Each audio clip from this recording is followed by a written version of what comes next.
Assalamualaikum warahmatullahi wabarakatuh. Mari kita awali pembahasan kuliah kita dengan berdoa mulai. Amin. Pada kesempatan kali ini kita sampai pada materi looping atau perulangan. Ingat bahwa struktur algoritma yang pokok ada tiga: satu sekuen, yang kedua selection, yang ketiga looping. Sekuen adalah runtunan, urutan. Kemudian selection itu adalah ada proses pemilihan atau syarat. Jadi kalau ada syarat, maka kemudian ada proses pengujian. Baris-baris itu atau instruksi atau tahapan itu diuji, kemudian dia akan menghasilkan keputusan. Ciri khasnya adalah tidak semua baris itu nanti akan dikerjakan. Itu selection.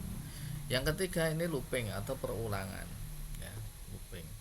Nanti kalian bisa lebih jauh mempelajari. Saya tidak akan menerangkan secara detail.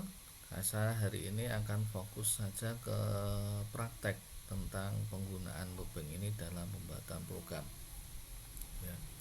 Jadi looping ini fungsinya adalah untuk melakukan pengulangan berapa kali algoritma itu akan dijalankan, akan dilakukan, akan dieksekusi, baik itu sekuen atau selection. Lebih jauh nanti kalian bisa melihat video pembahasan tentang looping di sini, ya, di YouTube Pojok Teknik Industri, kemudian pilih playlist pemrograman komputer. Kalian bisa lihat di sini, ya, di sini kalian ketikkan saja, nanti kalian akan ketemu dengan channel yang nama Pojok Teknik Industri. Kalian klik, kemudian kalian pilih playlist, cari pemrograman komputer, kemudian pilih yang materi tentang looping. Kalian bisa dengarkan penjelasan lebih detail ada di sana, itu, ya. Nah, untuk saat ini kita akan langsung mempraktekkan penggunaan looping ini dalam pembuatan program aplikasi. Seperti biasanya, kita sekarang sudah ada teknologi AI, kita pakai ChatGPT untuk membantu kita dalam melakukan proses coding dan lain sebagainya, sehingga kalian tidak perlu khawatir tidak bisa coding. Sekarang program aplikasi sudah bisa dijalankan oleh AI, kita tinggal mengeksekusinya saja. Artinya kita tinggal mengimplementasikannya pada software. Nah, kebetulan saya tadi kemarin, ya, saya sudah melakukan uji coba agar membuat prompt, memerintahkan ChatGPT ini untuk membuatkan program ini, ya, program looping teknik industri. Nah, kemudian muncullah ini. Di sini kita diberikan tentang kasus looping untuk menghitung total produksi harian selama n hari, ya, selama n hari. Sehingga di sini itu sudah ada sekuennya, sudah ada selectionnya, dan sekaligus loopingnya, ya. Sekuennya, ciri khas dari sekuen itu adalah bahwa di sana itu ada proses perhitungan paling mudah, ya, rumus. Kenapa rumus? Karena yang namanya rumus itu akan dieksekusi setiap baris, setiap instruksi, setiap tahapan. Pasti dia akan mengisikan data-data yang dibutuhkan sebelum dia melakukan operasi, baik itu perhitungan, penjumlahan, pengurangan, dan lain sebagainya. Maka disebut dengan sekuen. Ada baris-baris isian, nilai-nilai yang harus dimasukkan sampai bisa ketemu hasil. Nah, kemudian yang kedua di sini juga sudah ada selectionnya untuk memilih mana yang tertinggi dan mana yang terendah. Jadi total produksi ini sekuen, rata-rata produksi sekuen. Memilih produksi tertinggi terendah ini selection, itu. Nah, selama berapa harinya ini adalah loopingnya, gitu, ya. Ya, nanti diulangi lagi. Nah, ini juga sudah dibuatkan interface-nya tentang program produksi harian. Jadi kalau kita punya produk, punya industri, punya perusahaan, kita akan dengan program ini kita akan bisa menentukan berapa total produksi, rata-rata produksinya berapa, tertingginya berapa, terendahnya juga berapa. Oke, seperti biasanya kita akan langsung buka aplikasi Visual Studio. Bagi kalian yang belum punya, kalian bisa mendownload secara gratis, usahakan yang versi yang terbaru. Kalau saya paling punya dua-dua, tapi ini juga sudah saya update ya. Jadi sesuaikan dengan spek dari komputer kalian biar kompatibel. Nah, kita namai dulu, nama programnya adalah program produksi harian industri sabun cuci piring ya. Kebetulan saya juga punya industri ya, untuk mengimplementasikan keilmuan, sehingga usahakan kalau kita punya ilmu ya diterapkan. Ilmu itu buahnya itu kalau kita amalkan. Jadi kalau kita hanya sekedar belajar tidak diamalkan ya belum berbuah. Kayak kita nanam pohon, nanam mangga tapi nggak berbuah ya belum bisa dinikmati gitu ya. Nah, terus kita akan buat program untuk menghitung produksi harian kita selama berapa hari. Itulah yang nanti akan disebut sebagai looping. Nah, di dalam statement looping itu ada beberapa, tapi yang paling terkenal adalah for do. Kalau dia naik namanya for to do, kalau dia turun namanya for done to do. Oke, ya ini sudah terbuka. Nah, kita tinggal copy paste saja biar mengurangi atau meminimalisir resiko kegagalan pembuatan program. Oke, ini ya. Ini kita copy saja. Ini ya salin gitu.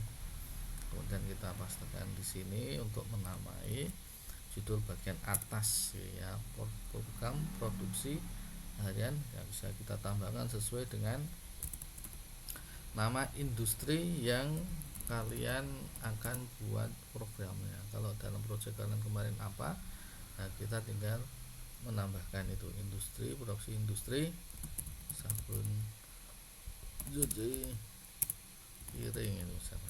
Nah, terus sama. Nah, kita perlu hitung berarti di sini kita di judul ya. Ini nanti kita tambahkan judul lagi. Berarti kita kurang lebih menumbuhkan label 1, 2, 3, 4, 5, 6, 7. Udah kita ikuti ini saja.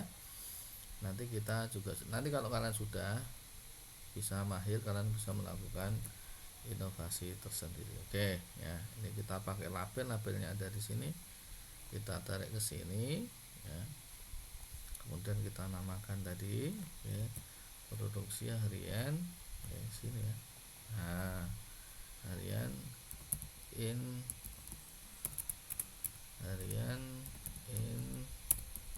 industri sabun cuci piring. Nah, terus ini sini ada jumlah produksi 1, 2, 4, 5, 6. Kita buat labelnya 6. Oke, sini 1. Kita copy paste saja biar cepat urusannya. Oke. 2 untuk hasil tadi. 3 sini ya. 4 5 6. Kita agak lebarkan biar nanti akan banyak. Nah, dah. Kita tinggal copy saja ya, biar mengurangi resiko kegagalan. Kita pastikan di sini untuk mengisikan jumlah hari produksi. Ini nanti yang akan menghitung loopingnya. Kemudian di sini ada hasil dari pemasukan untuk perhitungan tadi. Perhitungan setelah kita masukkan jumlah produksi selama berapa hari. Misalkan dalam 1 minggu berarti ya 7 hari. Kalau dalam 1 bulan berarti ya nanti kita ngisikan selama 1 bulan hari kerja berapa, misalkan 24 hari atau 25 hari, terserah. Nah, total produksi ini label untuk rata-rata produksi, kita kopikan lagi ke sini. terus kemudian produksi terendah. Nah, kalian ngetikkan sendiri juga tidak apa-apa, tapi lebih mudah, lebih cepat kalau kita tinggal copy seperti ini ya. Yang penting kalian tahu cara penempatannya saja. Nah, jangan sampai keliru. Kalau ini label ini tidak kita namai tidak apa-apa, tapi yang pasti yang harus dimainkan itu adalah text box dan buttonnya ya. Nah sekarang kita butuh berapa text box untuk mengisikan nilainya? 1, 2, 3, 4, 5. Oke, ada 5 text box. 5 text boxnya ada di sini di bawah text box untuk mengisikan jumlah produksi. Copy paste saja, copy, Ctrl V.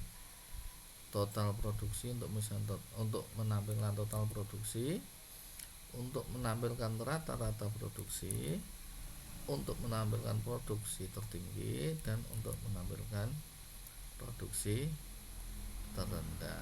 Oke, terus kemudian ada berapa button? 1 button proses, clear, dan keluar. Berarti ada 3 button ada di atas sini. Oke ya, ini button ada sini. Nah ini ya, ini di sini. Oke, kita taruh di tengah sini, kita copy lagi, Ctrl C terus Ctrl V. Kalau di situ mungkin tidak terlihat ya.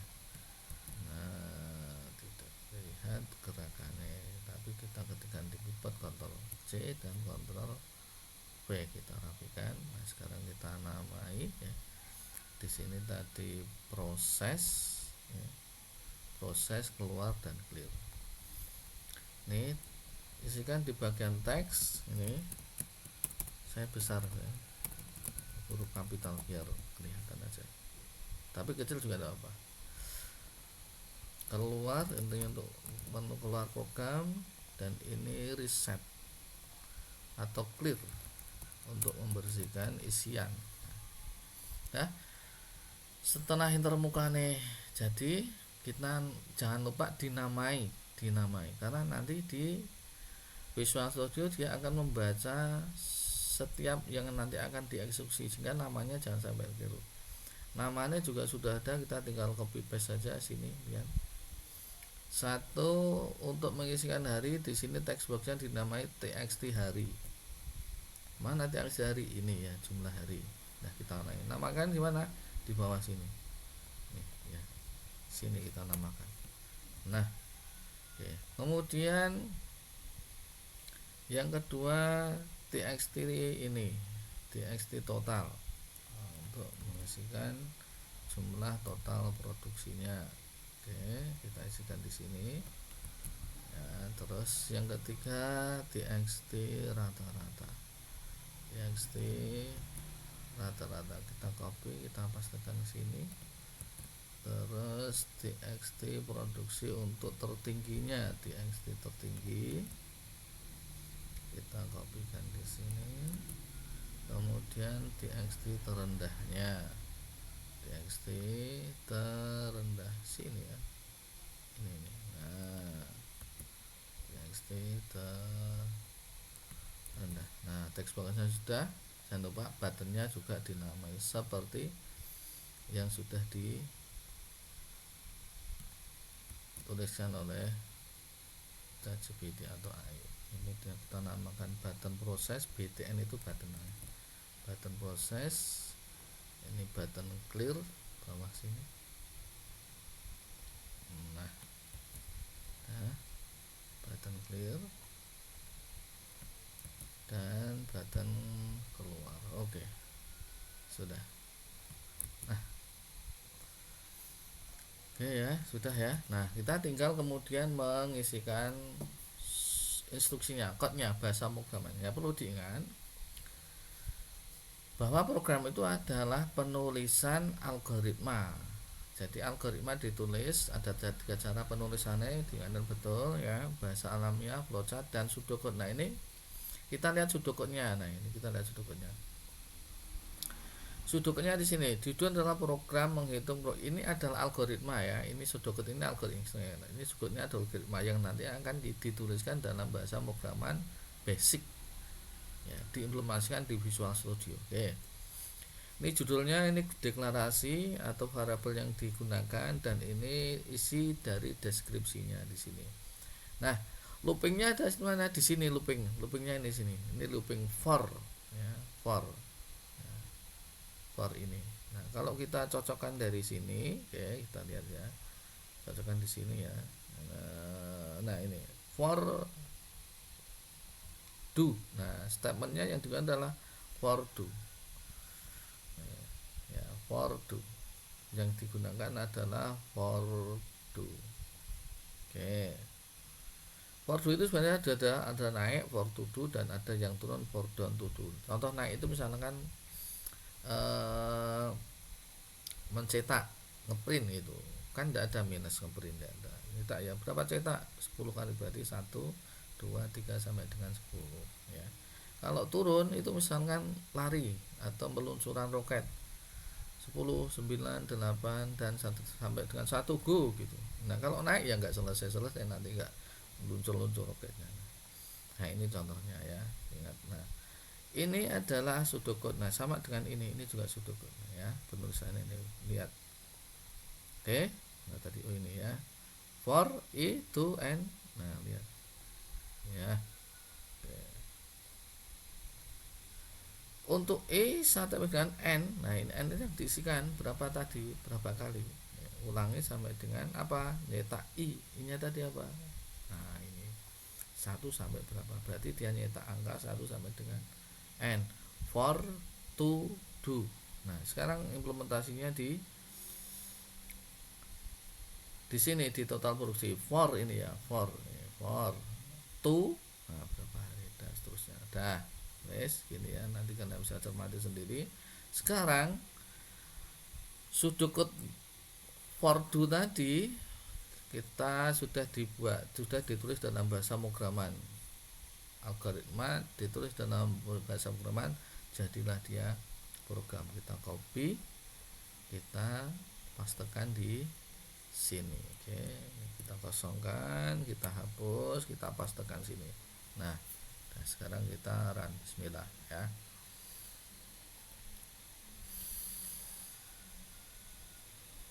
Kita tunggu sampai, nah ini sudah muncul, berarti kalau sudah tampil seperti ini program bisa dijalankan. Alhamdulillah. Sekarang kita akan praktekkan. Loopingnya di mana? Ada di sini nih, jumlah produksi. Misalnya kita mau lihat, hitung produksi selama 1 minggu, berarti ya kita isikan misalkan 6 hari kerja, Senin, Selasa, Rabu, Kamis, Jumat, Sabtu. Oke. Maka kita tinggal mengisikan. Inilah yang disebut dengan loopingnya tadi. Kita akan mengulangi itu sebanyak 6 kali ya. Hari pertama misalkan kita isi produknya, kita produksi sebanyak 100. Hari kedua misalkan 105. Hari ketiga 98. Hari keenam 90. Oke, 90 aja. Hari kelima 110. Hari keenam 96. Oke, sudah ya, berarti 6 hari sudah kita akan membuat sampai 6 kali proses looping ya, 6 data yang kita masukkan untuk melakukan proses perhitungan terhadap total, rata-rata, dan produksi tertinggi terendah. Untuk 6 hari itu, nah di sini akan muncul ketika